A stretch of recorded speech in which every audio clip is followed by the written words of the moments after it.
Thank you so much to Big Boss. Thank U.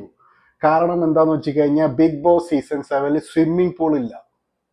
Main അതാണ് ഞാൻ big ബോസിനോട് thanks പറയുന്നത്. കാരണം ബിഗ് ബോസിൽ സ്വിമ്മിംഗ് പൂൾ ഉണ്ടായിരുന്നെങ്കിൽ ഇന്നലെ നടന്ന നോമിനേഷൻ പ്രക്രിയയിൽ Shanavas would have nominated everyone, mostly all the ladies, അതായത് സ്വിമ്മിംഗ് പൂൾ യൂസ് ചെയ്തിട്ടുണ്ടെങ്കിൽ.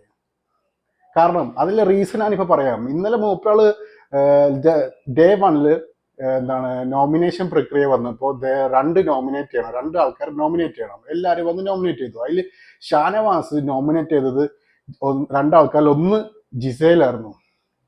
അതിൽ പറഞ്ഞ റീസൺ എന്ന് പറഞ്ഞു കഴിഞ്ഞാൽ ഡ്രസ്സിങ്ങിനെ കുറിച്ചിട്ട്. അതായത് മൂപ്പർ പറഞ്ഞത് കേരള ഓഡിയൻസ് ആണ്, കേരളത്തിന്റെ കൾച്ചർ ട്രഡീഷൻ ഒക്കെ പറഞ്ഞിട്ട് കേരളത്തിന്റെ ഓഡിയൻസിന് ഇഷ്ടപ്പെടില്ല. ആ ഒരു റീസൺ വെച്ചിട്ട് ജിസേലിന് നോമിനേറ്റ് ചെയ്തു. I was shocked and disappointed.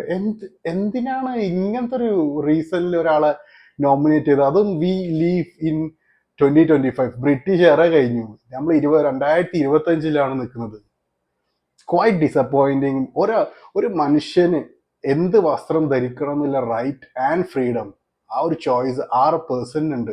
അത് മെൻ ആയി കഴിഞ്ഞാലും വുമൺ ആയി കഴിഞ്ഞാലും. അതിൽ നമ്മളെ ഡ്രസ്സിങ് സെൻസ് നോക്കുക, നമ്മളെ ഡ്രസ്സിങ് സ്റ്റൈൽ നോക്കുക. Why we are bothered about other person? അത് മൂപ്പറോട് ഡ്രസ്സ് ഇടുന്നുണ്ട്, ഇറ്റ്സ് കവറിങ് ദെയർ ബോഡി. അതല്ല main objective of wearing a dress. Kerala ഓഡിയൻസിന്റെ സംസ്കാരം കാര്യങ്ങളൊക്കെ ഡ്രസ്സിലാണോ നിൽക്കുന്നത്? നമ്മള് മുണ്ടിടുന്നു, സാരി ചുറ്റുന്നു, അതൊക്കെ ഒരു കേരളത്തിന്റെ ട്രഡീഷണൽ ഡ്രസ്സസ് ആണ്. അതിന്റെ സംസ്കാരമായിട്ട് ഒരു ബന്ധമില്ല എന്നാണ് എൻ്റെ ഒരു നിഗമനം.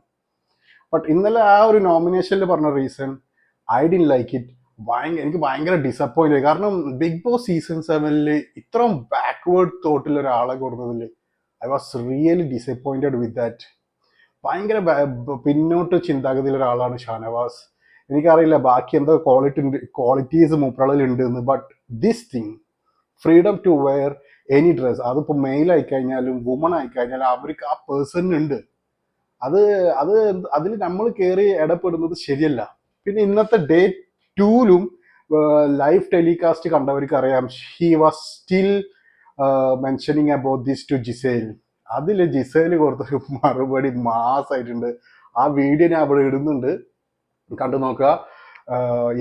ആ video I just play now. കുറച്ചും കൂടെ ഒരു വെൽ ഡ്രസ്സിംഗ് സൂക്ഷിക്കുക. മലയാളി പ്രേക്ഷകർക്ക് കുറച്ചുകൂടെ ഒരു ഇഷ്ടം തോന്നും. മാസ് റിപ്ലൈ തന്നെയായിരുന്നു അത് കൊള്ളാമ. എന്താ പറയാ, ജിസേലിന്റെ മാസ് റിപ്ലൈ അത് എനിക്ക് ഭയങ്കര ഇഷ്ടപ്പെട്ടു. ഷാനവാസ് പോലത്തെ ഒരാള് എനിക്ക് ആദ്യത്തെ ഒരു ഡേ 0 ഐ ഡിൻ എക്സ്പെക്ട് ഇങ്ങനത്തെ ഒരു ചിന്താഗതിയിൽ ഒരാളാണെന്ന്. പിന്നെ മൂപ്പരാൾ ഇടുന്ന ഷോർട്സ് ഒക്കെ ആണെങ്കിൽ എന്നാ പിന്നെ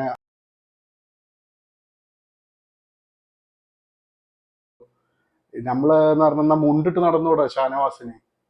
വൈ ഹീസ് നോട്ട് വെയറിങ് മുണ്ട് ഓൾവേസ്? എടോ ഷാനവാസേ, ഓരോ ആൾക്കാർക്കും ഓരോ ഇഷ്ടങ്ങളാണ്. അത് എന്ത് ഇടണം എന്ത് തിന്നണം എന്നുള്ളത് അതിൽ റെസ്പെക്ട് ചെയ്യാൻ പഠിക്കണം. അല്ലാണ്ട് ഒരാളെ നോമിനേറ്റ് ചെയ്യുന്ന reason because of dressing style, pathetic, very disappointing. ഷാനവാസിന്റെ ഈ ഒരു ചിന്താഗതിയിലോട്ട് എനിക്ക് തീരെ യോജിക്കാൻ പറ്റുന്നില്ല. Really disappointing. പിന്നെ ഇന്നും ഡേ 2 മൂപ്പരാൾ അത് പൊക്കി പിടിച്ച് വന്നു. It was quite very disappointing actually. ഇത് പെട്ടെന്ന് ചെയ്യണം തോന്നി. ഇന്നലെ ഞാനിത് ചെയ്യണമെന്ന് വിചാരിച്ചതാണ്, but I didn't get the time. So പെട്ടെന്ന് ഇത് ചെയ്ത് പോകാൻ വിചാരിച്ചു. Day 2 overview is coming soon in my channel. See you guys.